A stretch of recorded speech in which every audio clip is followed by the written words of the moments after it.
Well, good morning, everybody, from Cambridge in the UK. I'm Martin Clark from ALLIA, and welcome to this session of Aging Fit, the special Seeds to Grow sessions. And today we're going to be looking at autonomy and adaptation of living spaces. So the silver economy in our homes. It's about how we get the innovations into more homes and how we support healthy, independent living through age tech. So I was part of the Seeds to Grow team at ALLIA.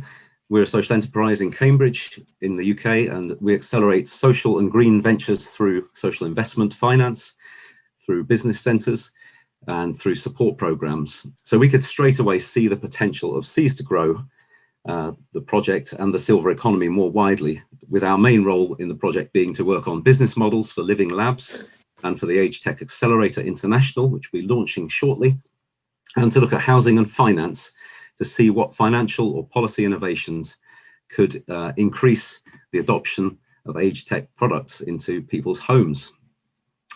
To help in our discussion, we have three wonderful panelists today. We have Marjolein, who's project manager at Smart Homes in the Netherlands and has worked on the Seeds to Grow project. She's going to be telling us about some of the innovations we supported in the Age Tech Accelerator in Seeds to Grow, and those which are most suitable for use in home situations, whether connected to the home or used in the home to assist healthy, independent living.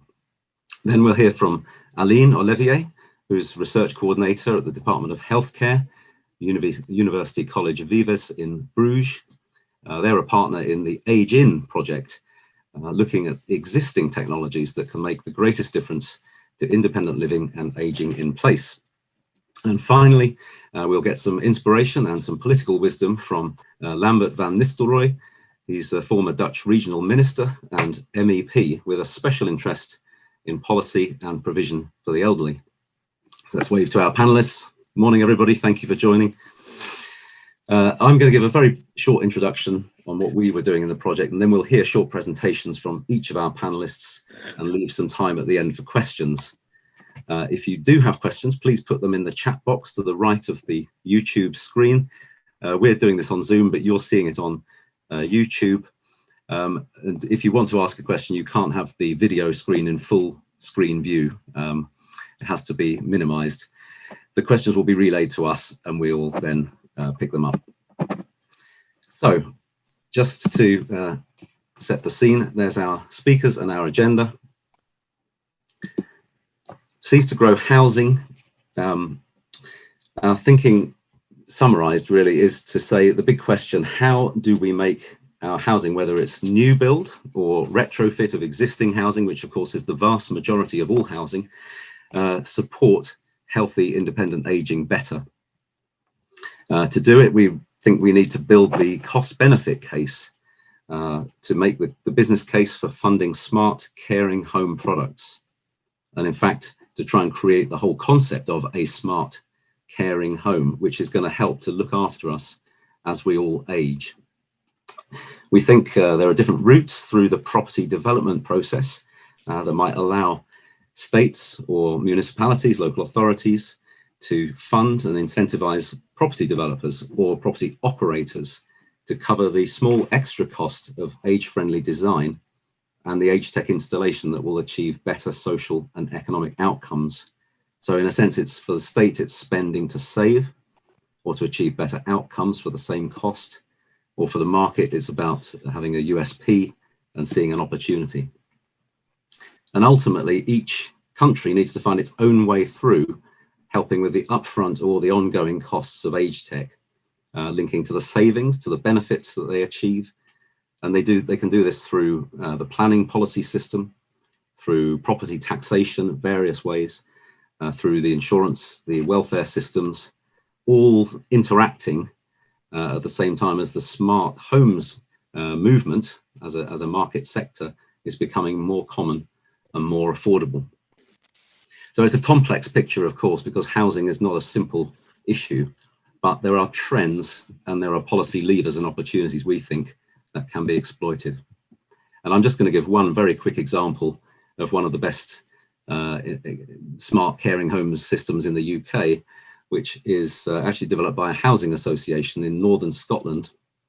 And in fact, we find that housing associations in the UK, at least, are one of the key innovators in this space, because they're caring for often disadvantaged tenants and residents. And this Fit House is a modular home system, comes out of a factory. They've built 16 so far, and they have others planned.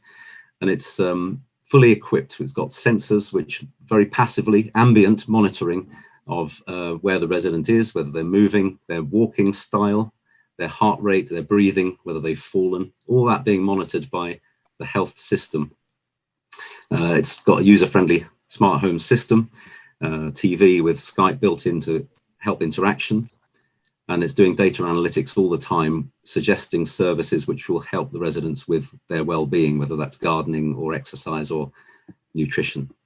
So the NHS is really supporting this as a pilot example to try and encourage early discharge from hospital into a safe environment, to look at preventative care approaches and end-of-life support if people need that. And it seems to be going very well at the moment, hence there are plans to build more. And we think this is a little glimpse of the future. It's a shame it's so far up in northern Scotland, we haven't actually managed to visit. But at the moment, all the extra costs have to come from other funding. But our dream, and the Housing Association's dream, is that one day they'll be incorporated as standard by the different operators who could recover those costs, whether from the state, the local authority, the health system, insurance, or private rents, where there are private rents. So the smart caring home and age tech smart products that will be in those homes are what we're trying to think about today. And to do that, I'd like to introduce our first panelist, looking at what sort of innovative products Seas to Grow has been supporting that really fit this agenda and support it. So Marjolein works at Smart Homes in the Netherlands and has been doing the Living Lab services as part of Age Tech Accelerator for 3 years. She has a background in healthcare innovation and management and is working on several different European projects at the same time. Don't know how that's possible. It's bad enough doing one. All working to improve the quality of life of our citizens. So innovative products accelerated by Seas to Grow. Over to you, Marjolein. Thanks a lot, Martin, for the introduction. So indeed, we are one of the Dutch living labs that have been working on Seas to Grow. And we usually have been working in our smartest home of the Netherlands. This is a demo lab, which also is used for testing. So now we're going to highlight a few of the products that we've worked on. So next slide, please. To give a very short introduction about the Age Tech Accelerator, the past few years, we've helped 34 companies in 4 different countries. These were all innovative silver economy products, and we had a wide range of areas. But these wide range of areas are not all applicable to living spaces. So therefore, we will now zoom in on the most important ones that can be adapted to our own houses. So the first one, this is a product that was in our first wave. So we've been working with this like 4 years ago. And it's a Dutch company, and it's called Sensara. And Sensara uses wireless sensor technology, and it also uses 5 sensors per room. And the rooms you can think of are the ones that have a high likelihood of falling. So for example, the bedroom during the night, the bathroom when you take a shower or take a bath, or the living room where most of the people actually live. And all of these sensors, they generate data, and they try to understand the demand of care of our patients or clients at home. So for example, it also tries to detect abnormalities. So usually a client goes out of bed 2 times a night, and then Sensara detects that this night a patient goes out of bed 10 times a night. That's not normal. So what happens? Then you have the Sensara Care app on the tablet or a smartphone, and then the caregiver, which can be an informal caregiver or a formal caregiver, will receive an alarm, like something bad has happened or something unusual has happened. And it also, most importantly, can detect falls. So when a patient falls, it will immediately send an alarm, and then the people know what to do. So what did we do in the Age Tech Accelerator? We did a couple of live tests in France, in the Netherlands, and in Belgium. 5 elderly per country tested the product. These were all elderly above the age of 80 with a high chance of falling. and we had a mix between men and women. We also did a business session in the UK to understand, does this product also fit into another market? So for example, how do nursing homes directors feel about this market? Would it also be applicable there? And of course, falling is a very global problem. So we also noticed that this is the same issue, the same problem in the UK as it is in the Netherlands. So we also had different kind of falling devices. And another one, this is a UK-based company, which is called Kimuri. And Kimuri is a platform that monitors activities, learns and analyzes behaviors, and it then informs the carer of a person's status and patterns. And it's very discreet. Usually the Kimuri is placed in a power socket in the kitchen. So in the kitchen, you can also detect humidity, for example, the gas, the temperature, and especially we really notice in elderly that they sometimes forget during summer to turn off the temperature. So then it becomes very hot. It becomes like 30 degrees. They don't drink enough, and then they get like too much heat. So this system also detects these kind of things, except for falling. But this is usually placed in the kitchen. So what did we do? Like I said, it's a UK-based country, and we tried to test the product in the Netherlands. So first we did a co-creation session with elderly about how do they feel about this product in another country. Well, they were very enthusiastic about it, but it was really a funny thing that came out because in England, you have a really different kind of housing because the kitchen and the living room are always separated in the older houses, and especially for the elderly. But in the Netherlands, we always have a same big room, and especially in the modern houses, usually the kitchen and the living room are combined. So they had a kind of different feeling about the product, but still the purpose was the same. What we also did was lab testing and to decide, okay, is this product user-friendly? And do you feel stigmatized when this product is in your kitchen? Do you feel like everyone sees this is for falling detection, or is it like a normal product that won't be noticed? So also very positive results. And then we also had this very different kind of product that is really for the functionality. So this one is a Belgian company, and it's called Tuoi, and Tuoi is Vietnamese. And Tuoi designs products and services that make life easier for the silver economy and is equally appealing to all generations. So the intentions are to make products for the seniors, but the products need to be non-stigmatizing. They need to be modern. So for example, when the grandchildren get into the grandparents' homes, they won't see this as a grandparent's home. So for example, in the Netherlands, we tested 2 products, and the first one is the Pause, and that's the chair you see in the right corner. And it's a new ergonomic seating collection that combines ultimate comfort with simplified aesthetics. I also tested that myself, and indeed, it's very comfortable. You also have a little remote monitor, and then you can put on the right temperature. So indeed, it's very, it's a good device, a good chair. And we also have the mute. And the mute responds to varying sensitivities to sound, light, and fresh air in the form of adjustable headboards. And you also can see this picture on the right. And what you can do is you can put a little headboard between the 2 pillows, so between the 2 partners. And for example, when one of the partners snores very hard, and it usually happens when you get a bit older, it's just very normal, then it really mutes the sound. So then you can still lay in the same bed together, but you won't be distracted for abnormal things in the environment. So what did we do? We tested both of these products in France and in the Netherlands, in both of the demo houses. So these devices had to be placed in actual houses and also in different settings.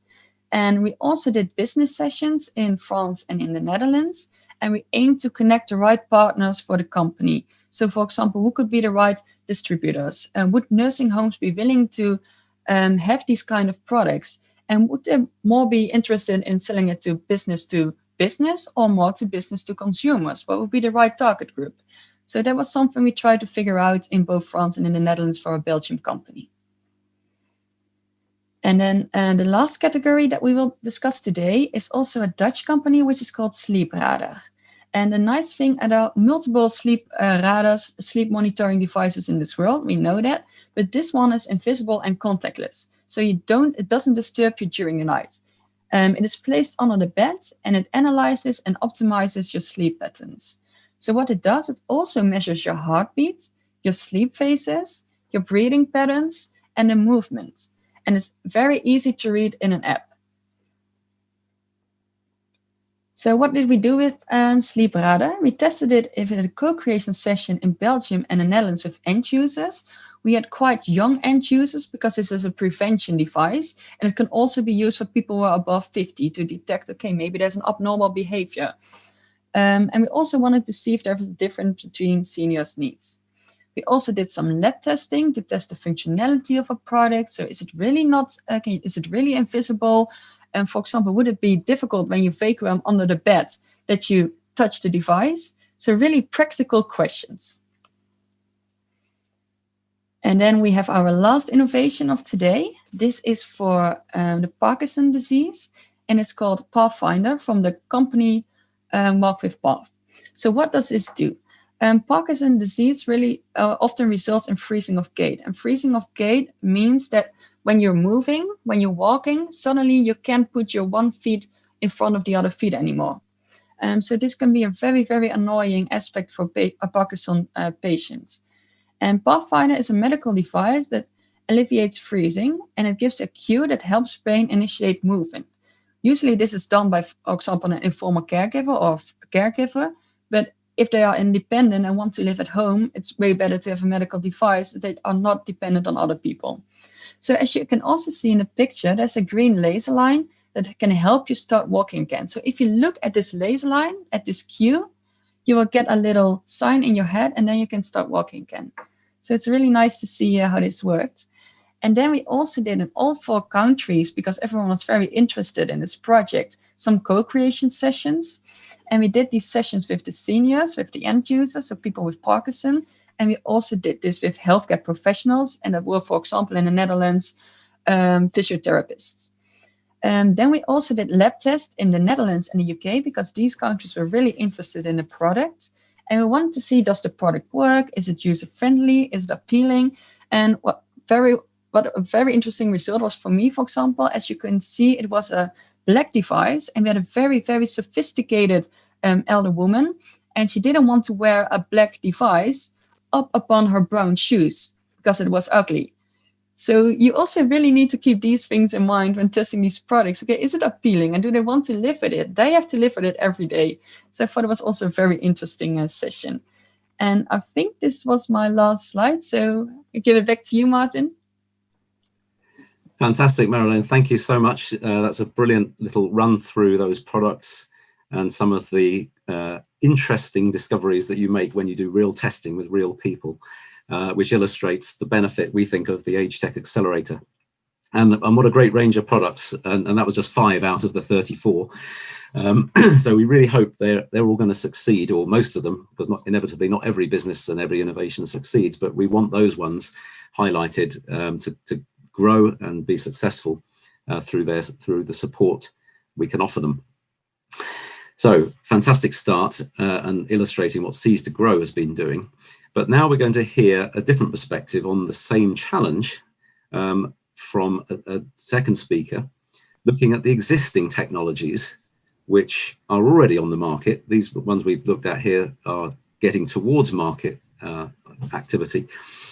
And which of the existing products are out there can make the greatest difference to independent living and aging in place. So I'm delighted to introduce Aline OLLEVIER, who's the research coordinator at the Department of Healthcare at University College VIVES in Bruges, and a partner in the Age In project, which stands for Aging Independently. And she is going to take us through what that project is doing and its contribution to aging in place. Thank you, Aline. Thank you, Martin. Well, good morning from my end as well. Indeed, it is completely correct. I will focus more about available technology to age in place, and more specific for healthy older adults. So all those technologies mentioned now, they are not disease specific, but more from a preventive side of view. So why did we focus on that activity? It's only a little activity of a huge project, but okay, we have this mentioning is quite a nice activity. So we have a lot of technologies for the aging population. A lot is available, but the aging population reached out to us and said, well, Where can we find all those technologies? Are we sure that it is going to work? How does it work? And is it not a scam? Is it reliable? Is it valid? So that was mainly our focus for this activity. So to start with that activity and to inventorize decent technologies and to see what was available, we started with a systematic review to capture literature regarding that aspect. And we performed a systematic review on how can technology support aging in place and healthy older adults. The links are at the last slide if you want to read more of it. And then we started a market research to see, okay, what is available on the market? Because there is so much mentioning through social media, stuff like that. But there's not always a good platform where all those technologies come together. And that's why we performed a market research. And that made us a very nice inventory of all available, not all. I'm sure we missed a lot, but we tried. We already inventorized 91 different technologies to enhance aging in place, and we labeled and categorized them in the categories you see here available. So we have health monitoring, lighting, medication, mental well-being, sleep. We have a few as well, a sleep analyzer, as Marjolein said as well. So we have different technologies available. And so what did we do? We purchased all those technologies and we have them all available right now. But now, of course, we want to capture some data, some feedback. I cannot go through all technologies now, but it would be too much work. So we started with testing those technologies of your choice. We started to put some groups together. A group of end users, healthy older adults, independently living, 55 years or older, a group of professionals to capture a professional point of view, and a group of students, because they're, of course, our future healthcare givers. And with those three groups, we let them fill in a decision tool. And with that decision tool, they could see, okay, what kind of technology interests me? What do I want to test? Where is my interest? And stuff like that. So the technologies were tested. So we could ask for some user feedback, and all of the people participating, the testers, they needed to make some videos, a demonstration video. In how did you install the technology? How did that go? Was that really easy? Did you manage? And how did it work? If you tested the technology for 14 days, that was the time set. What was your experience? Did you like it? Did it do whatever you thought it would do? All kinds of stuff. Next slide, please. And that is our box, me testing one as well. It's our mobile technology box. And in this box, it's a rather small technology. It was not our plan A. Plan A was to test it in our healthcare lab, but because of Corona, we couldn't participate in an environment like that. So we made a mobile test box. So someone who wanted to test it filled in the decision tool. We said, okay, wanted to test this? Sure. Instructional papers, instructional guidelines, all available in the box, of course, together with the technology. And they can choose either way. They choose the path to test it all by themselves. Then we just put almost no contact and see, okay, how they go. We capture some data, we capture feedback at the end. Or they can choose for guidance. For example, someone who is 70, 71 and says, yeah, I want to test it, but I'm sure I will not be able to install it. Well, no worries, we will help you with that. So what do we want to achieve with that? What are our goals? We want to raise awareness in the aging population regarding easy, accessible, normally, and definitely off-the-shelf technology to age in place. We will provide a nice website with all video material available. And because another potential candidate for technology can watch those videos and see other people's experience, we hope this can help in raising awareness. Of course, we will build expertise in technologies.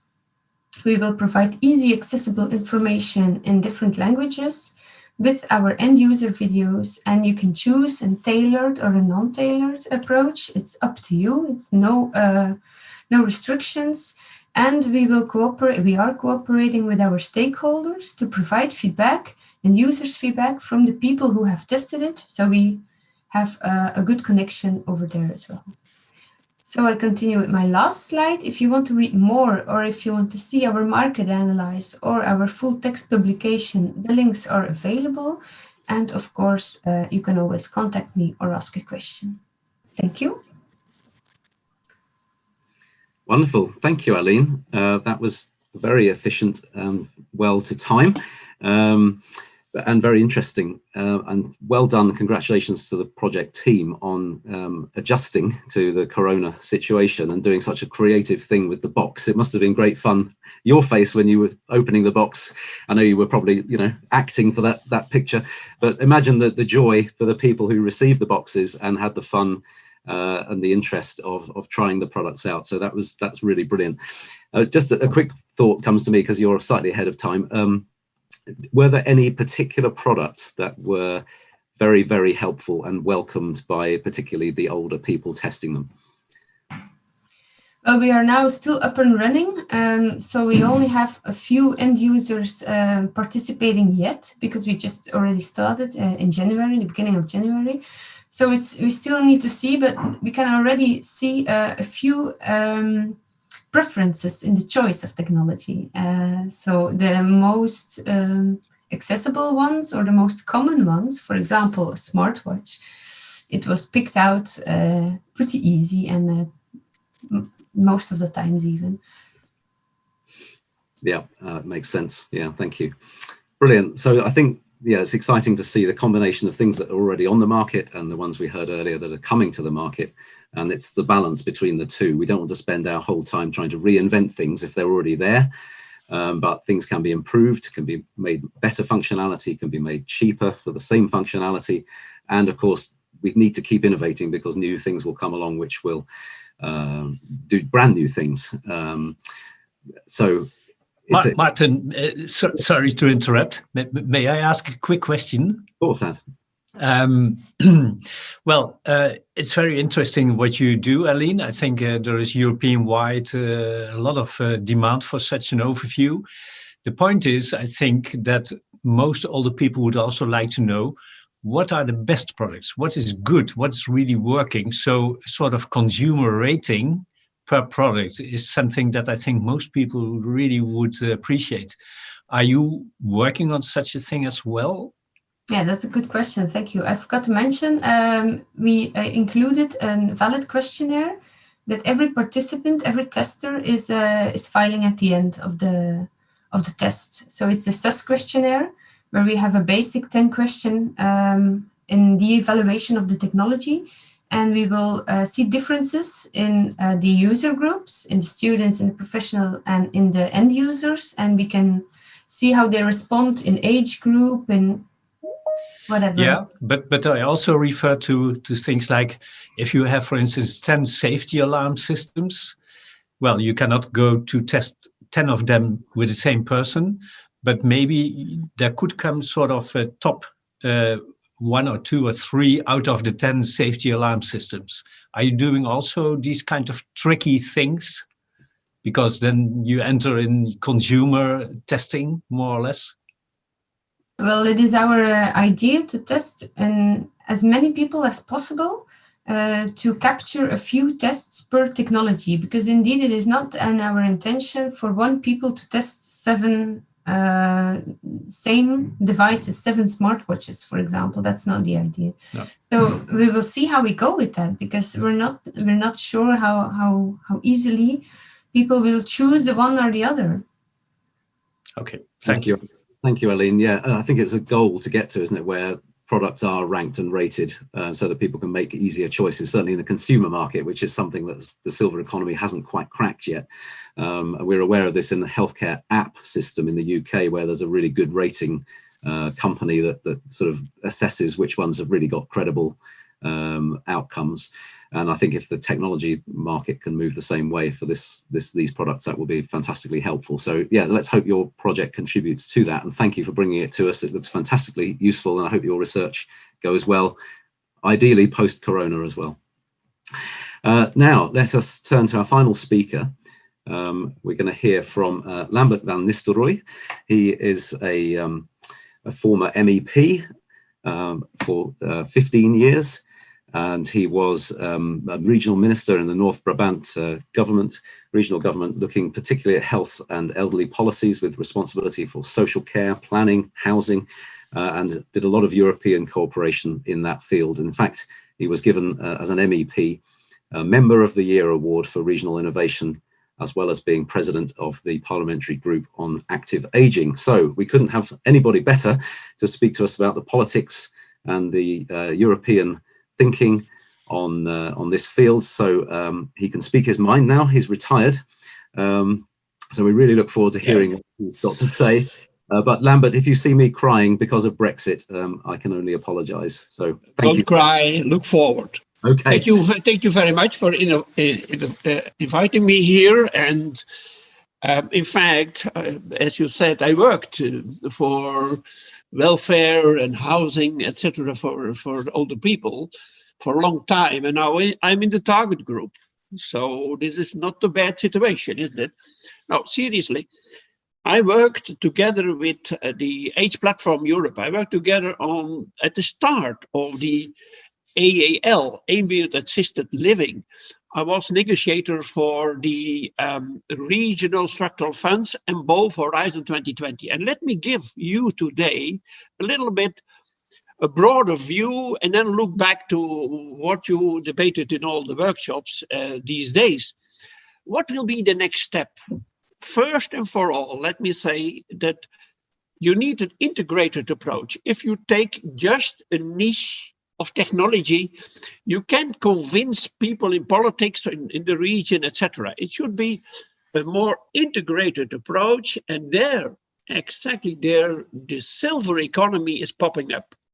Because this is something in relation to the fact that we have to spend so much money on care, that we have to, it's like a burden with this demographic change. But if you, like said a minute before, if you invest in prevention, in new technology, you can not only help people to have a better life and to stay longer independent, but also to save money. And this connection is in the silver economy. And I see this clearly as something to be worked out and to present it. So this is the first remark. Second remark is that, in fact, talking about Europe, you had the Interact program. But if you look deeper, everywhere, demographic shift. But in some parts of Europe, we have even the burden of the migration. And if you look to Bulgaria, Romania, and parts of the rural areas, you have to come in with new technology, with connection, with professional training for people working in welfare and care. And so my second message is translate your approach for the whole of Europe, and the accelerator is not just something for the richer regions like the Netherlands and the border regions and on the North Sea. But it is something, a more integrated idea to be presented. Then my point is that exactly now, the new European Commission has for the first time a commissioner for demography, for migration, and both big budgets to invest in real economy, especially startups, scale-ups, new technology, not to have the Europe with a big gap of a lot of fundamental knowledge, but not the competitivity, not the power to make it happen. And there, for instance, now we have the European Innovation Council, a new initiative, 10 billion to invest in startups, to make something scale up. And this is exactly in the phase where you are.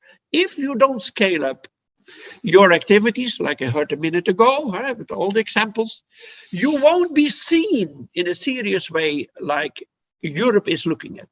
I can tell it from my experience. I was negotiator for bio-based economy. A bio-based economy means that you don't produce a lot of things from fossil background, but from plants, for instance, all those things. We got 1.5 billion in 2014 under the condition that the companies, etc., co-funding from states, etc., bring also 1.5 billion. Exactly such a kind of a co-financing moment you have to find, and I would like to see this happen here. Then, in fact, I might say something about your housing in the tech accelerator, and then later I will give you some examples how to do it in practical terms. The tech accelerator in fact connects landing strips for fundamental technology, for practical experiences to roll out throughout Europe.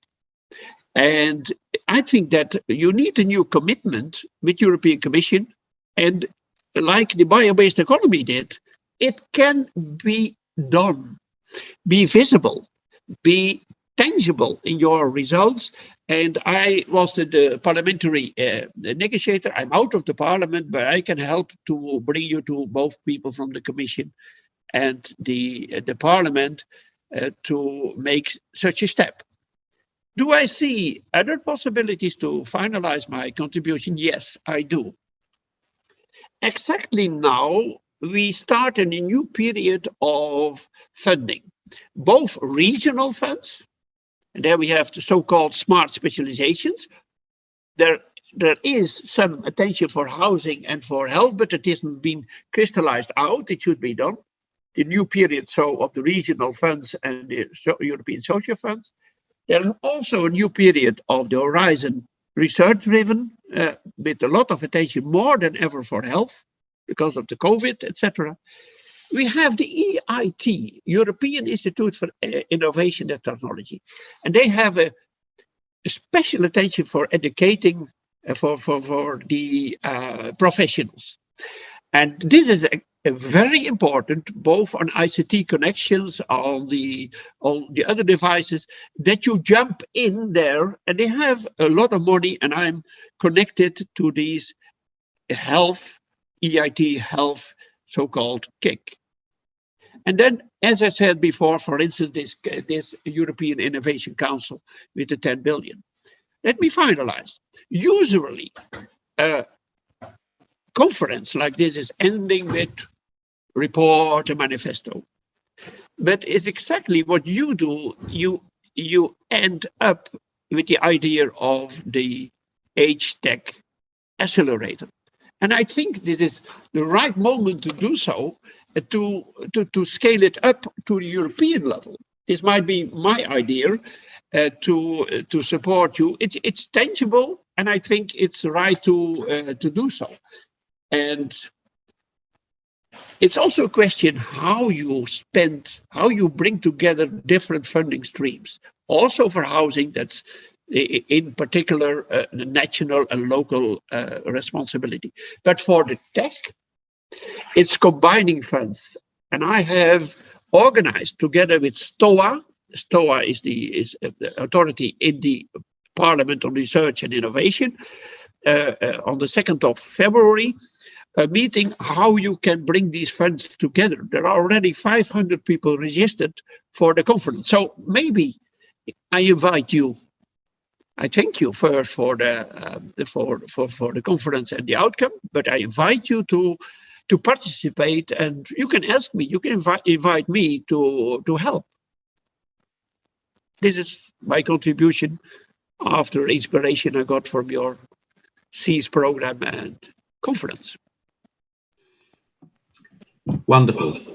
Thank you, Lambert. That was inspiring too, and very helpful, and an encouragement that we're on the right lines, and there's more to be done, but there is potential support to do that.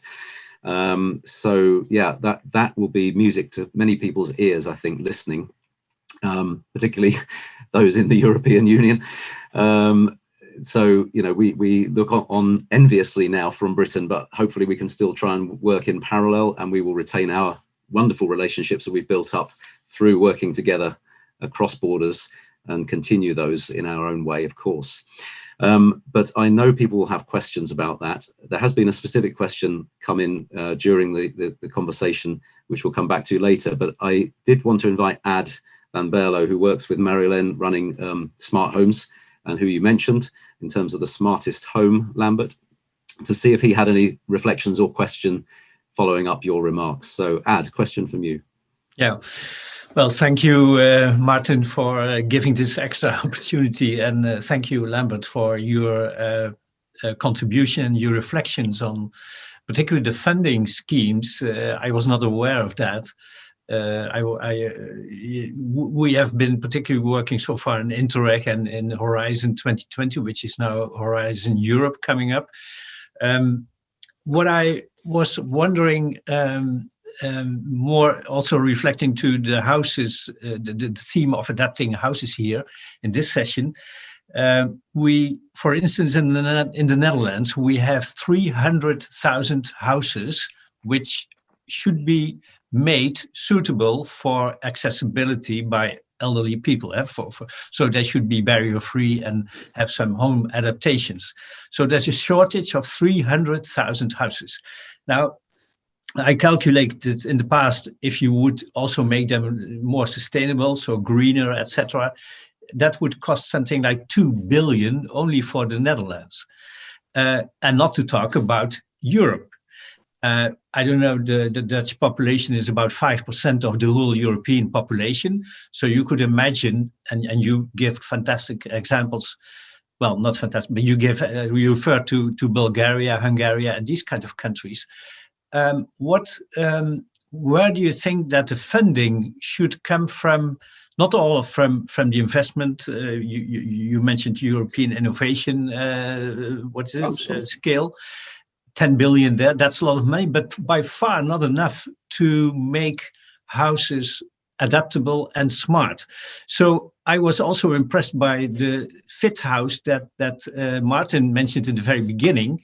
It's an experiment, but that is coming from the factory, these kind of modular houses. With technology added, you have the ideal situation. But again, maybe Lambert, what do you think? Who could pay for that? Who should invest? This is, to answer, thank you. This is a mixed situation, because first and for all, you have to know who's responsible in the European Union. For research and technology-driven things, Europe is jumping in. Housing is in the hand of the national state, local urban authorities, and private sources. So you cannot say that there is an easy European-wide solution. There is also a very different position in member states for public houses. If you have the former Eastern European states, they have a lot of public houses. They are public driven, you know, and in the other countries you have, Western countries, you have the cooperations of housing owners and these kind of different things. We analyzed it in the urban intergroup, urban and housing intergroup in the parliament, and we made a picture throughout Europe. It's available. And then my remark today is that for the next step of the conference and the next step of the silver economy, I sometimes say silver deal, not just Green Deal, but silver deal, is that you show where the added value, where exactly the tangible result of a European-wide initiative might be. This is exactly offering them this new technology, this new connectivity, and not just coming forward with a big financing scheme, because it won't happen. It can be done for special target groups. It can be done out of the regional funds for some parts of cities that are renovated and like that. There are some funds. The social fund can also do something, but reflect on the question like you did in the Interreg program. Where is the added value not in financing everything, but in saving costs on the longer run in care. Because there won't be enough care places, there won't be enough houses. It will be a kind of an open market. But if you can convince European Commission and the Innovation Council of your added value, I see a possibility to say, yes, this might be not stepping in wrong responsibility, but might be a driver for Europe. And this is the way I'm thinking and answering your question. Yeah. So you say more or less invest in technology itself. We have seen the examples here, rather than wait for enough money for. Exactly that. There is also now an investment in the connectivity in Europe, also a big budget. So both on the entrepreneurship, on these new startups, but also coming from different angles to the house to enable your kind of services is coming up. But if you are living somewhere in the rural areas, not only in France but especially Eastern Europe, you are not connected with the big European things and with welfare. Young people go away. And there Europe has to touch the heart and the head of people in the living situations. So if you can come over out of this comfortable North Seas project and show yourself European-wide, this might be a breakthrough, and there we can make big steps. Okay, thank you. Yeah, brilliant. Thanks, Lambert, and thanks, Ad, for that question. I think that does simulate the thought of how do you leverage what we're doing with other investment that's taking place in housing, where, like I mentioned, with housing associations in the UK, where some of this innovation is taking place, the retirement community developers as well, certainly in the UK, are trying to differentiate and offer more supportive environments with smarter features.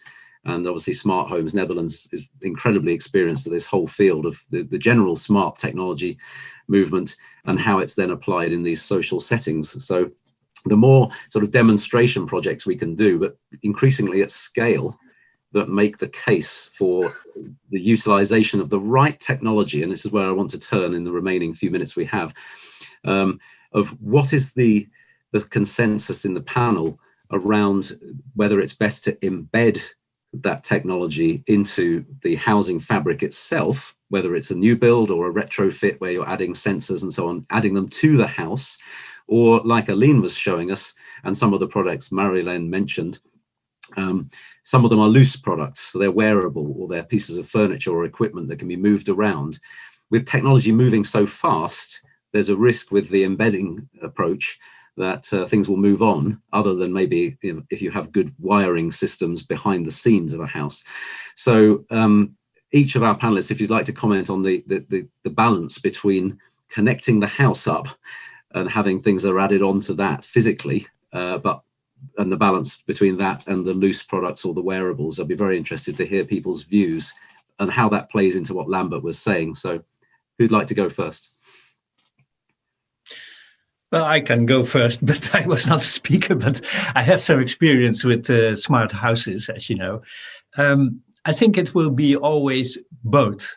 So we have experienced in '92 when we started with the smart home area, so almost about 30 years ago, that indeed you never can omit a sort of infrastructure, including electricity, power, of course, and some other things. Now, we call that always the nerve system in the house. And it can be quite elaborated and advanced, but indeed, over time, things change. So what we've seen in the past 30 years is that a lot went wireless instead of wired. We started all wired. Now, there are still a lot of concerns about being embedded, like wiring in the house, in the cupboard and meter cupboard and so on, in the walls, in the sockets and so on, versus all wearable and wireless. Now, wireless has a lot of cautions. How to say that? People are afraid for some people have really health problems inside the house with wearable products. So that is still to see where we can go. and even the technology. I had the experience in my own house recently, where, for instance, I tried to have changed, let's say, the ordinary light bulbs. Some I still had, and other lights into LED lighting. And with LED lighting, you must have dimmers, special LED dimmers. So I talked to the electrician, and he said, yeah, we are doing a lot of refurbishment only to replace the old dimmers with new LED dimmers. That's a lot of work we have to do in all these houses. So you see, this is just a very simple example that indeed you have fixed technology, embedded technology, which you cannot avoid, which you must always have, and then indeed a combination with the wearables. So this is just a small comment. And I think there's another comment to add to the health concern about security risk, of course, with the Internet of Things and connected technologies. People are worried about hacking and loss of data privacy and so on. Marjolein, were you going to add anything to what Ad said? Yeah, sure. To be honest, if you would have asked me this question 3 years ago, I would have answered it completely differently. I think I would have said you have to change the entire house because everything needs to be interconnected, everything needs to be together, and you also need the same company that does things. Now, what we learned from our experiences, and especially talking to end users, is that there's really a fear of using technology. They have to jump over this fear.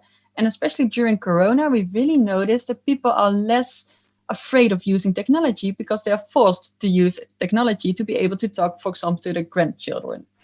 So what I think is that technology needs to be adjustable. It needs to be easy integrated, but also easy need to be removed from the house. Because if it doesn't work, if they are too afraid, for example, using data, if they just don't like the product, they should be able to have the chance to remove it and also to replace it with something differently. So to be honest, also when we look at, for example, Google Home, 5 years ago, Google Home was not really a thing. Now Google Home is very popular. You can just buy a Google Nest for 50 euros in the media market, and you can easily place it in your own home. So this is very easy to adopt technology. So I think this approach is way better for elderly than to really force it upon them and really integrate it in the houses and they don't get their own opinion. Interesting, thank you. I found the homes in Scotland interesting because the passive sensors there are things that the resident doesn't really know about. So there are many things that can be done that the person doesn't need to be tech smart themselves, but that technology sometimes does have to be embedded. So it's hidden and it's discreet, but it can be, fixed, retrofitted as well in many cases. And Sensara is probably an example. I don't know with Sensara, perhaps you know better, how much the user does interact with it knowingly and how much it can be just passive and ambient. Can you comment on that? Yeah, sure. So they don't have to interact with the Sensara at all, but we really noticed when talking to the seniors that they were a bit bothered by it because they still could see the device. They still felt like they were monitored constantly. So there was a bit of a reluctancy and it just had to take some time to get used to it, to being monitored. And it doesn't have a camera, so there's no video or anything, but just still the feeling of being monitored. Most people don't really like that. And it's also a sign that they are officially getting old because you need to be monitored. So you are therefore old. Yeah. So we also needed a bit of reluctancy against that. Yeah. Okay, interesting. Thank you. Turn to you, Aline, and a question came in which was passed on into our chat about pricing, which I think you did respond to, but I don't know if that's been passed back to the YouTube listeners. So perhaps actually as you answer this question, if you have any comments about the fixed interconnected products in the house versus the loose products and the wearables, perhaps you could reflect on pricing as well, because I think that is something that's obviously critical to this entire debate and plays right back into what Lambert was saying. These things have to be good value for money. They have to save money, or in some cases for a market player, they have to make money for them to be successful. So do feel free to add your thoughts. Well, I have to say the aspects already said, for example, by Marjolein, well said. I couldn't say it any better. So I definitely agree. The only thing I would like to add is it would be nice to work tailored, and evidence has proven his efficiency for a tailored approach. For example, they can use they can fill their own backpack with the tools they see available, or well, where they see a nice fit in there.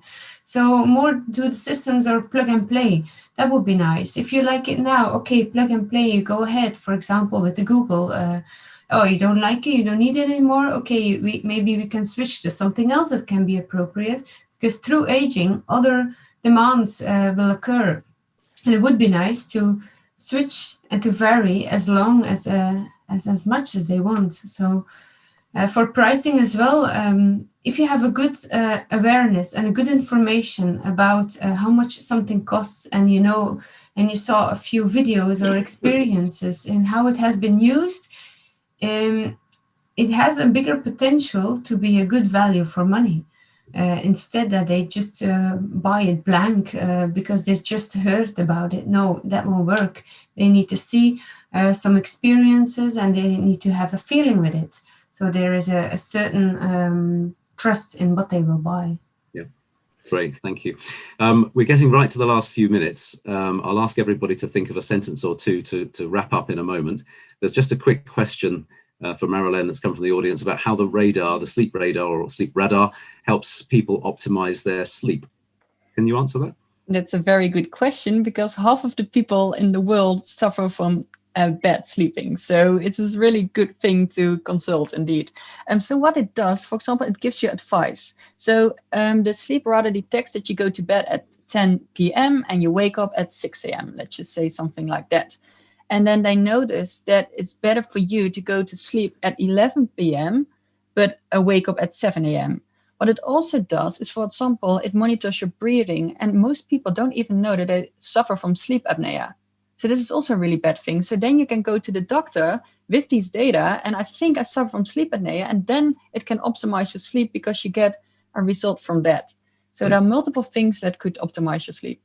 Thank you, Marjolein. Hopefully this session hasn't been putting anybody to sleep, but with that thought in mind, Aline, would you like to finish with any comments briefly, just a sentence or two for the session? Oh, I haven't prepared a one-liner, so... just anything that comes to mind. No. No? Okay, don't worry. Marjolein, have you got anything or add? Oh, yeah, sure. We also didn't prepare anything, but indeed you really like the plug and play, like Aline was telling us. I think this is really important to take along, like consider the end user's need, don't push it on them, and really, really look at it personally. Not one senior is the same senior. They're all different. They're all humans. So please consider that. Can I add my sentence in some way is, don't underestimate your outcome. Don't undervalue your product. Bring them together with others like ambient assisted living program and others, and make some power in your next steps. If you have an accelerator that's standing alone and competing with other European initiatives, it won't work really. There is a lot of money.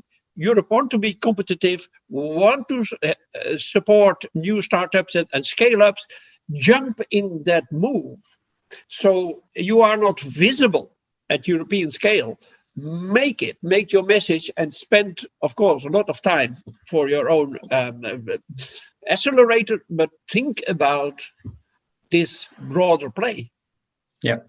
Well, I take that challenge, Lambert, and I also learned now from Aline, for instance, what a nice project you are doing, working on. So I will also contact you. And of course, during the whole Aging Fit conference, there are many new projects that we didn't hear about. So there is always a lot to cooperate. And yes, also with the HTech Accelerator, as has been mentioned many times, and we will continue working on that.